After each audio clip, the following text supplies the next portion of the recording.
Hello, and welcome to my channel. My name is Jonathan Cohn, and today I have a special video talking about book series that were spoiled for me. Now, this is going to be a spoiler-filled video, which is very different than most of my videos. Just about all my videos on my channel are spoiler-free. However, occasionally I'll delve into spoilers for a series. So what I'm going to do is I'm going to be talking about 4 series. I'm going to talk about A Song of Ice and Fire, Wheel of Time. I'm going to talk about a Star Trek series called The Fall and a Star Wars series called The New Jedi Order. And so what I'm going to do is I'm not going to say any spoilers at the beginning. I'm going to go into each series and I'll put time codes in the video. And for each series, you will know when it starts. So if you want to see the Wheel of Time stuff but haven't read Game of Thrones and don't want to get spoiled, you can skip to the Wheel of Time stuff. So I'm warning you, there's going to be spoilers in here, but I'll put in the time code so you know which series we're talking about so you can skip it if you don't want to find any spoilers about that series. And I'll give you a second to figure that out. But I think this will be fun. I'm just going to talk. This is going to be very informal. I'm just going to be talking about my experience with the spoilers and experience and how I felt and how it changed my view of the book, perhaps. So the first series I'm going to talk about is probably one of the most spoiled series on the internet, and that is The Song of Ice and Fire, aka Game of Thrones series.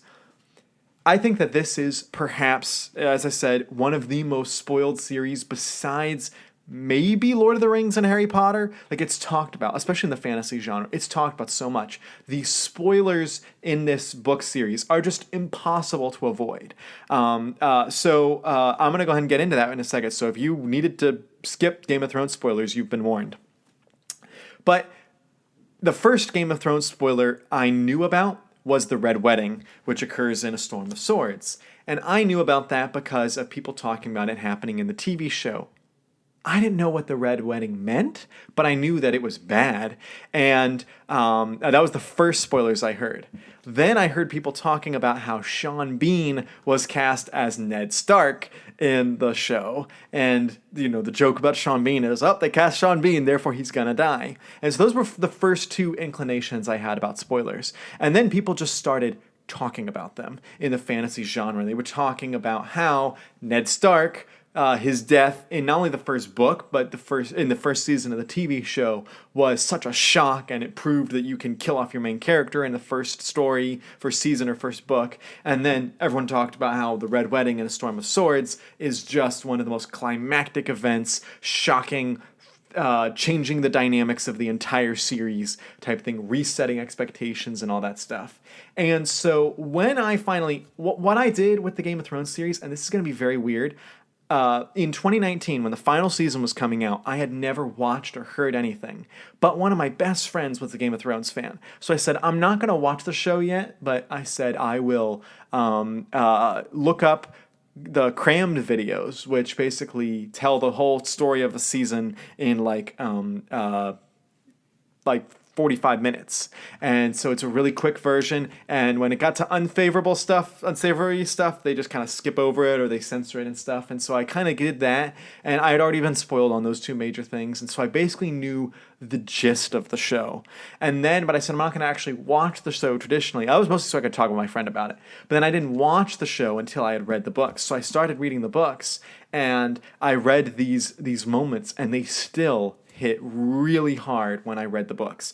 And then I watched the TV show, and they still hit really hard. And so I thought that they were just excellently well done. The twists in here, I thought that they really, George Martin built up to them, and I think that they work really well in the books and in the show. They're very different, especially the Red Wedding is a very different event in the books, but the gist of it is still very similar, and I still think that both were handled very well. And I have had this really weird itch to go back and reread the first 3 Game of Thrones books. I don't really think I would want to reread books 4 and 5, really, but I really want to reread the first 3 because those were my favorites, and I think those were a good, enjoyable time. So we're going to transition over to talking about another fantasy series, and that is the other big fantasy series with lots of spoilers, and that is The Wheel of Time. So I'm going to give you a second to skip if you need to, but just be warned, I'm going into Wheel of Time spoilers. So the spoiler they tried to make in the TV show was that Rand was the the dragon, and that like they tried to make it seem like it was, oh, there were other opportunities. You figure out pretty early on in the book that Rand is the dragon reborn. But that's so that one was not spoiled for me because it was very early on in my reading. It's the first couple hundred pages. However, as I got through the series, people who've read the series know it is long. There's a lot of characters, a lot of places, a lot of names, and not everything is in the glossary. And also, I wanted to look up information about what this character did in the past and who this character was and why their name was familiar and stuff. And so I did the thing I should not have done, which was look up the Wheel of Time wiki. And I was probably around book 5 or 6, somewhere in there, when I started looking up the Wheel of Time wiki at the time. And first of all, the artwork that was on there was amazing. I loved the artwork on the Wheel of Time wiki. I don't know if it's still up now. But in there, right when you look up a character, it instantly told you if they died in the series, what year, what time, or even sometimes what book and chapter. And it also told you how they died and who killed them. And it was like right there when you open up. And they didn't have like hidden for spoilers. It was just right there when you open the page. And so I was spoiled about so much. First of all, I was spoiled about Egwene. I had not read this part in the books where Egwene becomes the head of the. It's been so long since I read these. It's been like 6 or 7 years. When Egwene became the head of the group. I am gonna lose street cred for not remembering this title.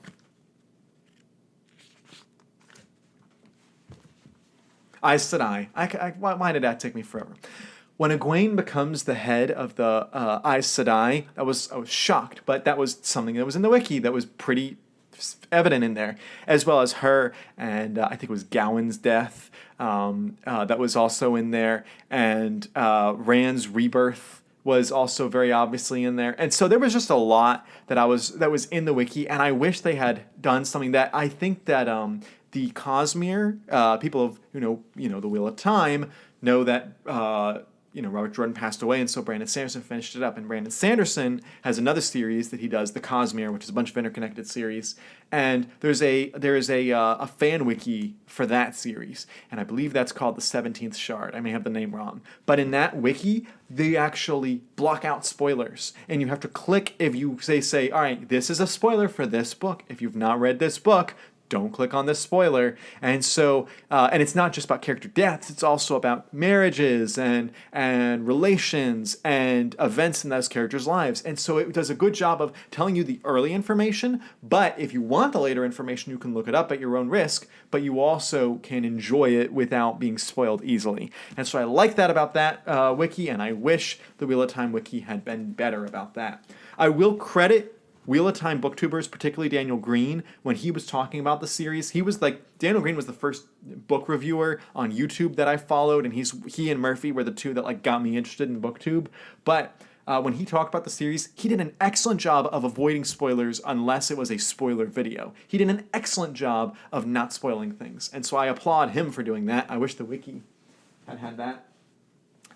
All right, the next series I'm going to talk about is a Star Trek series called The Fall series, which is one of my favorite Star Trek series. It includes the books Revelation and Dust, The Crimson Shadow, A Ceremony of Losses, The Poison Chalice, and Peaceable Kingdoms.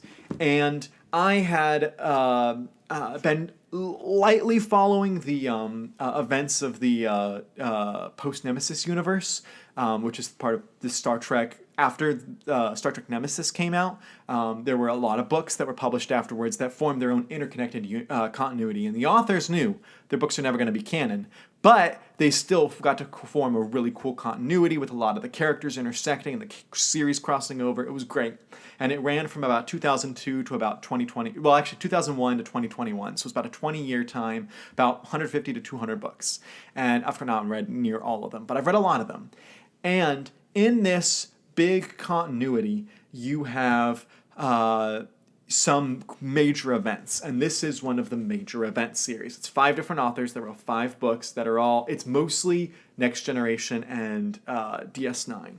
And so I'm going to get into the spoilers now, so you've been warned.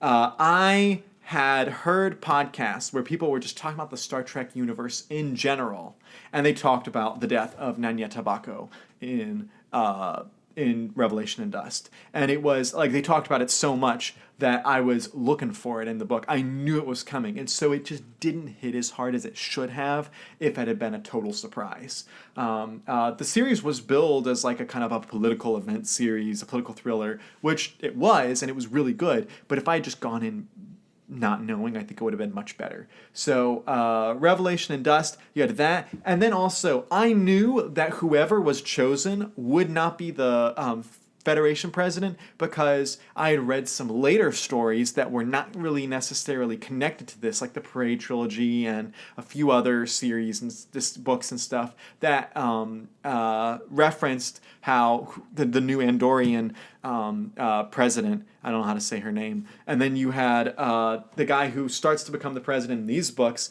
and then you start seeing his true colors, and then in here you find out he's the bad guy, and he's the president of the Federation.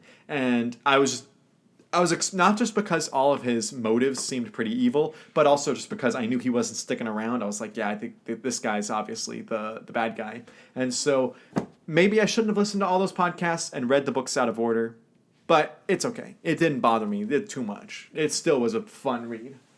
The final series I'm going to talk about is a Star Wars series, and within Star Wars is considered some of the most famous spoilers besides Luke, I Am Your Father. Which that one, you're that one. If you didn't know, that's on you. But I'm talking about the New Jedi Order, which I'm not going to hold up the whole New Jedi Order because my goodness, is that a huge series?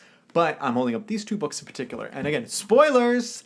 If you've not read the New Jedi Order, I'm warning you. I'm giving you plenty of warning. There was a podcast, which is an amazing podcast. It is an amazing, amazing podcast episode of Full of Sith. And it is in this episode where they had a panel between Brian Young, the host of Full of Sith, and he had Michael Stackpole, who was a writer and on the story development team for Lucasfilm, and they had R.A. Salvatore, who wrote Vector Prime. And the title of the podcast was the spoiler. And the title of the podcast was, I'm warning you, I'm giving you the warning, Why We Killed Chewie. And so I didn't know anything about this book going in, and I knew that Chewie was going to die. And that was back to when you talk to people who read this book like the day it came out or the week it came out, it was shocking. They were back in 1999, which is when I was born. These people were shocked and amazed that that R.A. Salvatore would kill Chewbacca and that they would take this risk because previously in Star Wars, your main characters didn't die. Side characters, they might die, but your main characters, they don't die. So like Chewbacca dying was a big deal and it shook up the whole chessboard and made everyone worried and be like, okay, stuff's going to actually happen in these Star Wars books again. And it was the right move for them to do it. Absolutely was the correct move. But just and it wasn't just a Full of Sith.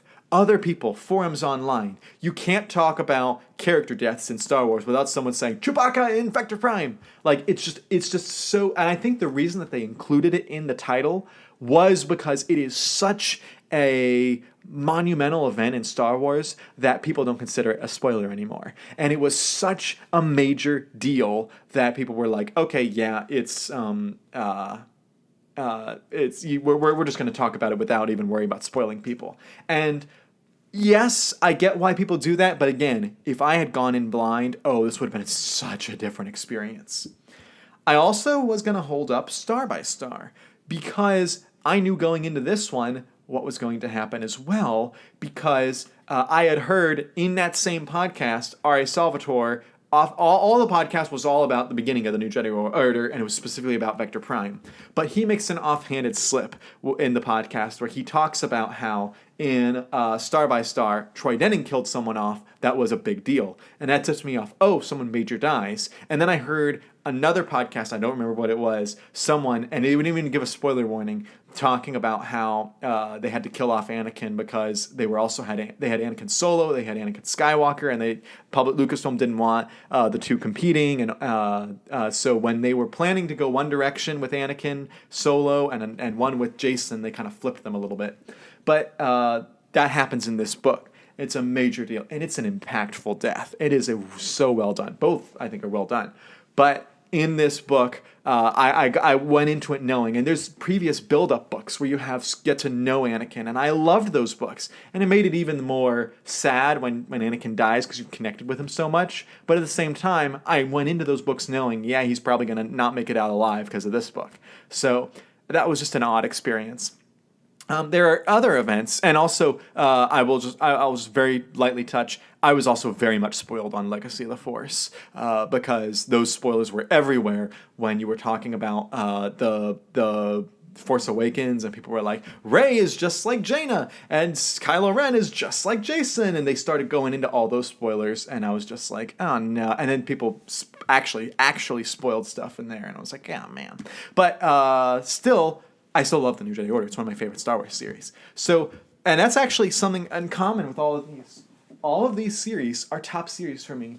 Game of Thrones, top 10 fantasy series. Wheel of Time, top 2 fantasy series for me. Star Trek The Fall, top 2 Star Trek series for me. New Jedi Order, top 2. Again, a lot of top 2s. Top 2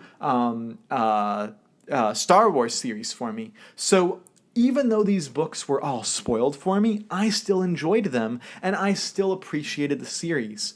But sometimes spoilers can dampen your effect, which is one of the reasons I try whenever I can to avoid giving spoilers on the channel. Sometimes I slip up, and I apologize when I do that. Some of the times I say something and people say, that's a spoiler, and I'm like, really? The thing that happened in the movies is a spoiler, but when it gets referenced in the books, it's like it happened in the movie. Anyway. So I try not to give spoilers if I can. But what's your philosophy on spoilers? Do you seek them out? Do you get spoiled all the time? How does it affect your reading experience? Let me know all those thoughts in the comments section down below. And until next time, I'm Jonathan, and thank you for watching.